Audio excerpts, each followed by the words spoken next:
Hello, welcome back.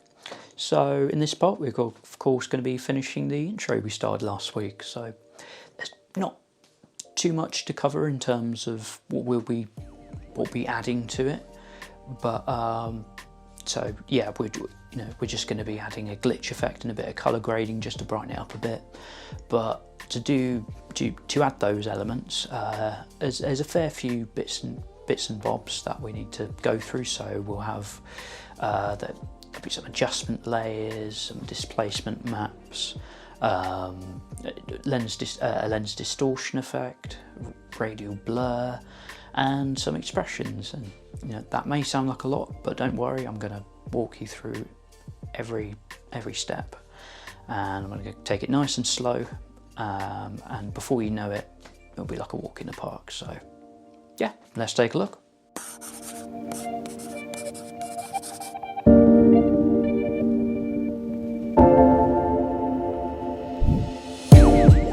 So yeah, let's have a look. So what you want to do first before you do anything else is, if you select your text layer, hold down Shift, click the top shape layer, right click and click Precompose.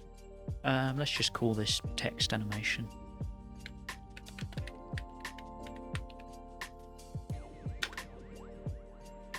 So once you've done that, you want to double click the composition, and this will basically separate from the background. So what you can do here is you can add this glitch effect without affecting the background. So yeah, of course I'll leave a link in the description for this glitch video clip, or glitch overlay video clip. But yeah, so once you've downloaded that, of course, if you click and drag from where you've downloaded it into the project tab, once you've got it in there, you then want to drag it down to obviously the where you got your layers. So just make sure that's above everything else, and if you press S on your keyboard, you basically want to scale it to the size of your text animation. So it doesn't have to be absolutely exact, as long as it's over the edge of it, it's fine. So yeah, once you've got that, you then want to, if you go back to the start, what you want to do is you want to keep scrolling. Yeah, if you just drag this along, you just basically want to keep scrolling until you find one that you're happy with, basically, one that you like. So they don't last particularly long, all of them. So you probably have to use a few, or what you can do is you can duplicate what you've already got and then just sort of stack them up. So yeah, I'm just gonna have a look at a few myself.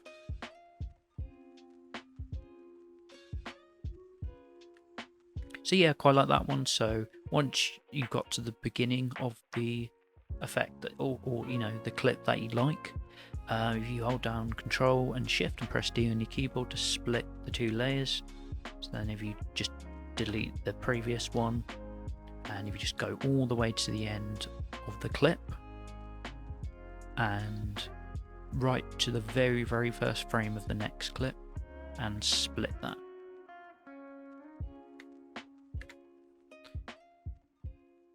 And so once you've got that, so that'll be obviously your first clip. So now what you want to do is you want to do the same and just basically find another one you like. And of course the same with the final one.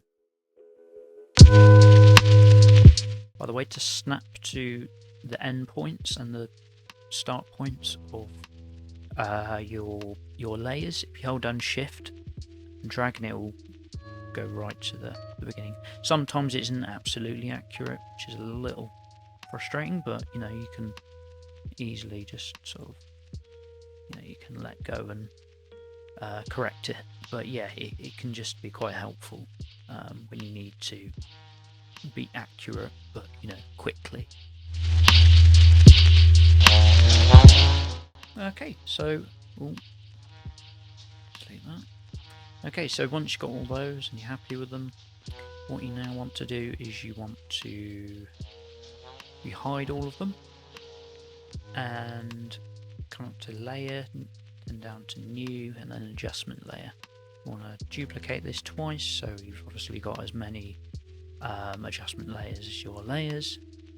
Then you want to highlight them all, so shift and click from the top to the bottom layer, or bottom adjustment layer, and you want to go up, come up to effect, come down to distort, come over and down to displacement map. What you want to do is you want to come up to here, this setting, and you want to set it to your bottom glitch layer, and of course with this one you want to set it to your middle one, and so on and so forth. So once you've done that, yeah, we can have a look, see how it turned out.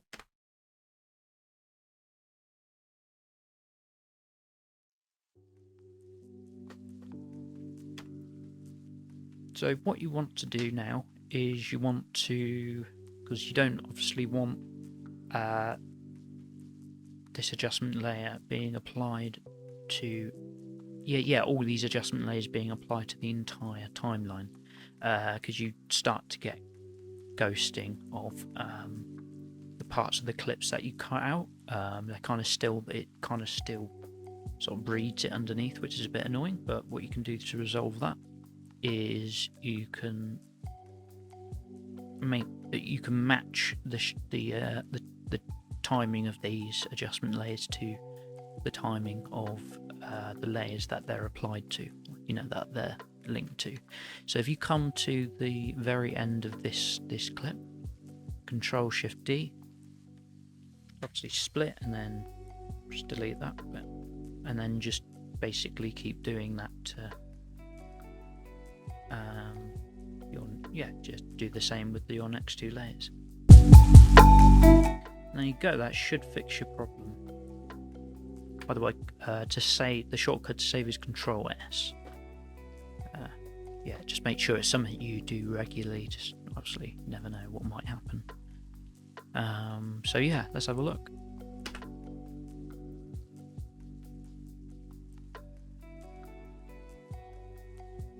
To be honest, what I'm going to do is I'm going to put this one in between here, so I'm not going to, because there's no point it being there because the animation ends before there. So what you can do is I'm going to come to 1 second where the main sort of part of it starts, and then to 2 seconds, and then highlight these, so control click from the layer that you selected, you've got selected, to the other layer that you want to select, and press delete, and then basically just move these in position, and that should look a bit better.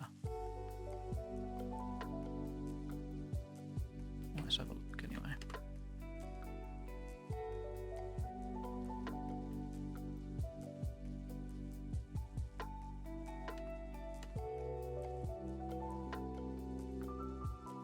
Yeah, that'll do. I think that's okay. So yeah, that's pretty much your glitch effect. Now we're going to apply an effect called an RGB Shift Effect. It just adds to that kind of glitchy sci-fi look. So if you select your composition, your text animation composition of course, and do the same, duplicate that twice, so you've obviously got 3 layers. If you just come to a point where you can see most of it, so let's just say something like 3 seconds and 13 frames, and if you just hide your bottom 2 layers, compositions, layers, whatever, and just select your top layer for now, you then want to come up to Effect, down to Channel, and click Set Channels, and then you want to copy that effect to your bottom 2 layers. You then want to make sure the only one of these channels, the only one of these channels that appears is the red one. So if you just turn these ones off, I mean, so you've obviously just got the red one showing. So if you then hide that one, and then reveal your second one, and obviously you want to make sure the color green is the only color showing for this layer, and then of course blue with the bottom one.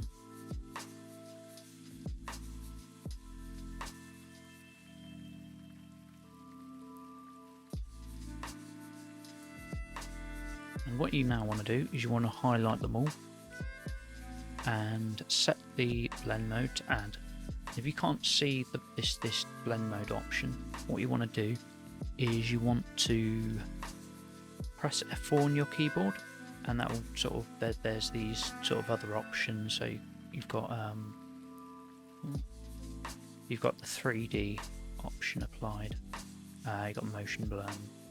I haven't used that one personally, but yeah, so you just have a few other options. But if this is what you see, you want to press F4 and that will reveal your blend modes. So yeah, now that you've got that, what you now want to do is, actually, we come back there actually, just so you can see everything, is you now want to come up to layer, come down to new, and crossing down to null object. So first of all, if you hide these other two layers just to make sure, you can't really see this, it's not working for some reason, but we're going to color grade it anyway, so yeah, I know it might seem a bit pointless that we're adding this effect to it, but it's just sort of good to, you know, do everything just in case something changes later on. So yeah, if you press P on your keyboard to bring up the position setting, of course, hold down Alt and click the stopwatch, type wiggle, open bracket, 5, comma, if you come up to your null object and come up to effect, come down to expression controls, and then come across and down to slide control. So you now want to come back to your expression here, in your position setting of the bottom text animation composition. So yeah, this is pretty much the original one, and you want to make sure the little text blinker is just next to or just after the comma, and then you want to grab your pick whip tool and you want to click and drag that up to your slide control.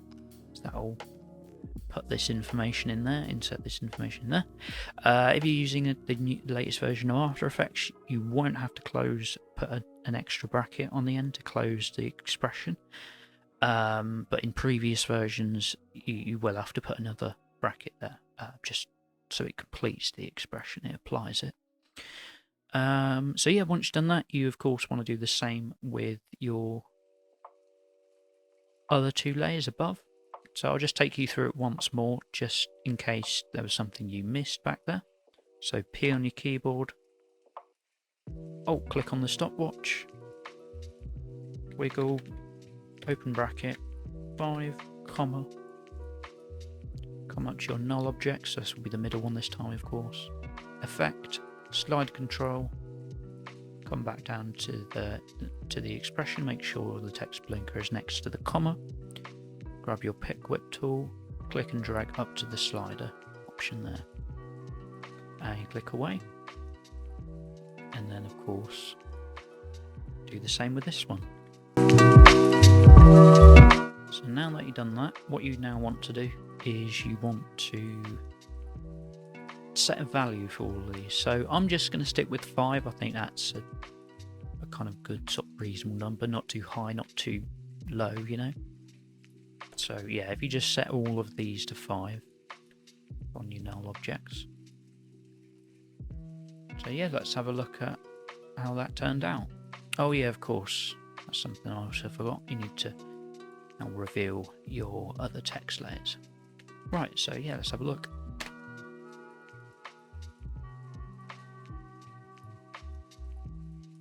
So yeah, pretty happy with that. So now you want to highlight all your text animation composition copies. So you want to come up to Effect, come down to Distort, and come down to Optics Compensation. So once you've got that, if you click on your bottom layer first, check this option, Reverse Lens Distortion, and do the same with the top one. And for this one, you can leave it, that's fine. So, say for this one, if you set the value to, I'd say, sort of something around, let's say about 75 actually, I think that would be a good number to go with. And then for the middle one, if you make that, let's say 25, maybe a bit bigger, maybe 30. Yeah, I think that'll do. I'll just keep that at 50, that's fine. Okay, so once you've done that, and as I say, the effect it is quite subtle, so you don't have to go absolutely mad. You now want to come up to Layer, New Adjustment Layer, and you want to add a radial blur, so come down to Blur and Sharpen, and then Radial Blur. And if you set the type to Zoom, and I'd say I'm happy with 10 for the amount. I think that's fine. You can go a bit higher if you want, but I'm going to stick with that. So now that is it for your text animation, and with the glitch effect and the lens distortion effect and the blur effect. So now what you want to do is you want to come up to Effect, Color Correction, and come down to Lumetri Color. So of course we're going to be doing the color grade now. I mean, you can get really into it. I mean, there's all sorts of options here. There's basic correction, so you can mess about with the exposure and the hot contrast and the temperature and such. Get a bit creative with the shadow and the highlight, give it a bit of a tint, play with the vibrance and saturation and stuff. Or you can mess about with the curves. What I'm going to do is use a LUT. So they have a fair few, quite a good number of default LUTs here. So if you come down to the Creative tab or menu and see where it says Look, you want to bring up the little drop down menu here. I'm going to go with one called Matrix Green. I quite like the look of that, so that's the one I'm going to go with. Of course, you can mess around all you like with the settings, the color settings, or whatever it may be. But no, I'm personally very happy with that. Got a bit of blue. Maybe add that effect on a new adjustment layer. So then you can change the blend mode of that adjustment layer.